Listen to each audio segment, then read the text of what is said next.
The snowball ये किताब Warren Buffett के लाइफ पर बेस्ड है। उनकी सोच क्या है, उन्होंने कैसे इन्वेस्टिंग को शुरू किया और मार्केट में खराब वक्त में कैसे सरवाइव किया, ये सारी बातें आज हम इस वीडियो में जानेंगे। बचपन से शुरुआत। वॉरेन बफेट ने अपनी इन्वेस्टिंग करियर की शुरुआत अपने फैमिली बिजनेस से शुरू की थी। उन्होंने इन्वेस्टमेंट कैसे किया जाता है, सबसे पहले उन्होंने अपने फैमिली बिजनेस से ही सीखा था, जिसके बाद उनका लगाव और भी ज्यादा मनी मेकिंग में हो गया और उन्होंने काफ़ी कम उम्र से ही इन्वेस्टमेंट करना शुरू कर दिया था और उन्होंने अपना कैरियर इन्वेस्टर के तौर पर चुन लिया। इन्वेस्टिंग का इम्पोर्टेंस। वॉरेन बफेट का मानना है कि इन्वेस्टिंग एक लंबा प्रोसेस है, जिसमें आपको काफ़ी सब्र से काम लेना पड़ता है और हमें शॉर्टकट से बचना चाहिए। बफेट का कहना है कि वेल्थ क्रिएशन के लिए लॉन्ग टर्म विजन का होना और डिसिप्लिन बहुत ज़रूरी है। मार्केट में हमें सट्टे की तरह इन्वेस्टमेंट नहीं करना चाहिए, बल्कि कंपनी के फंडामेंटल्स के हिसाब से इन्वेस्टमेंट करना चाहिए, तभी आप लंबे समय में पैसा बना सकते हैं। वैल्यू इन्वेस्टिंग का सिद्धांत। बफेट का कहना है कि सही समय पर सही कंपनी में इन्वेस्टमेंट करना बहुत ही ज्यादा जरूरी है, खास करके अंडर वैल्यू कंपनी में, जो लंबे समय में आपको काफी अच्छा मुनाफा बनाकर देती है। वैसे अंडर वैल्यू कंपनी को ढूंढे जिनके फंडामेंटल्स स्ट्रांग हों, यानी कंपनी लॉन्ग टर्म में अच्छा ग्रो कर सकती है, कंपनी के ऊपर कोई कर्ज ना हो, कंपनी मार्केट लीडर हो।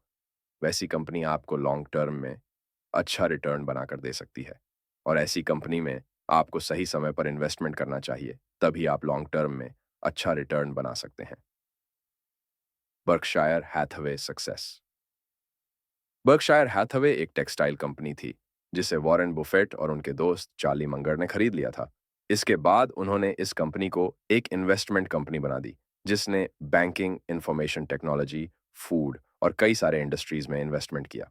चार्ली मंगर और वॉरेन बफेट दोनों ने मिलकर एक स्ट्रॉन्ग इन्वेस्टमेंट टीम बनाई। दोनों एक दूसरे को सपोर्ट करते थे और उन्होंने इन्वेस्टमेंट स्ट्रेटजी बनाई और लॉन्ग टर्म के लिए कई सारी कंपनी में इन्वेस्टमेंट किया, जिससे उन्हें काफी बड़े प्रॉफिट हुए। दोनों की पार्टनरशिप और सही इन्वेस्टमेंट स्ट्रेटजी ने उनकी कंपनी को आसमान पर पहुंचा दिया। फिलेंथ्रोपी का इम्पोर्टेंस। बफेट का कहना है कि अगर आप सुकून की जिंदगी गुजारना चाहते हैं, तो अमीरों को चाहिए कि वो अपने पैसों को समाज सेवा में खर्च करें, जिससे लोगों को फायदा हो सके और समाज में लोग इसका फायदा उठा सके। इससे पैसे का सही उपयोग होता है और इससे हमारे मन को शांति और दिल को खुशी मिलती है। इसलिए पैसे का सही उपयोग करना भी बहुत ही ज्यादा जरूरी है। Investing mistakes. वॉरेन बफेट ने भी अपनी जिंदगी में कई बार इन्वेस्टमेंट में गलतियां की है, जैसे कि हाई प्राइस पर शेयर को खरीद लेना, कंपनी के फंडामेंटल्स पर ध्यान ना देना, ओवर कॉन्फिडेंस और जज्बाती होकर फैसला लेना। ऐसी गलतियों से आपको बचना चाहिए और हमसे इन्वेस्टमेंट में जो भी गलतियां होती हैं, उससे हमें सीखना चाहिए और हमें वक्त के साथ बेहतर बनना चाहिए, ताकि हम और भी ज्यादा डिसिप्लिन और पेशेंस रखकर इन्वेस्ट करें। Financial literacy.